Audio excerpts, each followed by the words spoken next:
Pour parler du projet de restauration écologique de la Pointe des Colibris, donc c'est un site qui est situé à l'extrémité ouest de l'île de la Désirade, qui appartient elle-même à l'archipel de la Guadeloupe. C'est un site qui est exceptionnel pour l'espèce qui est l'iguane des Petites Antilles, puisque c'est l'un des derniers bastions où des populations résistent, avec les îlets de la réserve naturelle de Petite Terre, notamment pour la Guadeloupe, et puis ailleurs en Martinique, l'îlet Chancel ou le nord du territoire. Donc c'est un site qui fait l'objet d'un suivi avec des comptages démographiques depuis l'année 2012, où on se rend compte que la population d'iguanes des Petites Antilles a diminué d'environ 550 individus en 2012 pour arriver à environ 150 seulement individus en 2022.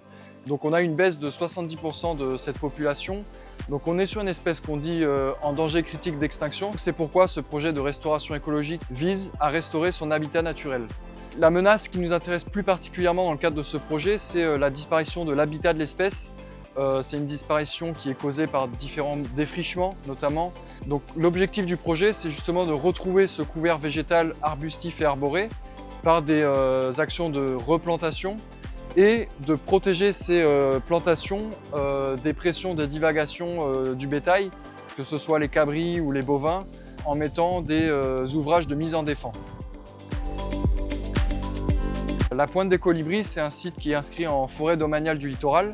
C'est pourquoi le projet est porté par l'Office national des forêts.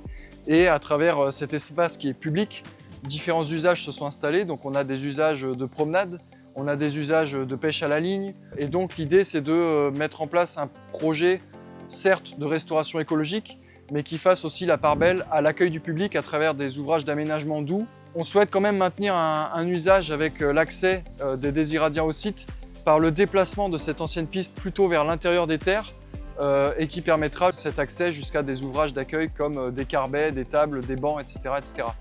L'objectif en termes d'implication de toutes et tous dans ce projet, c'est aussi de proposer la mise en place d'une aire terrestre éducative avec par exemple le collège Marie Scondé qui est le seul collège présent sur l'île.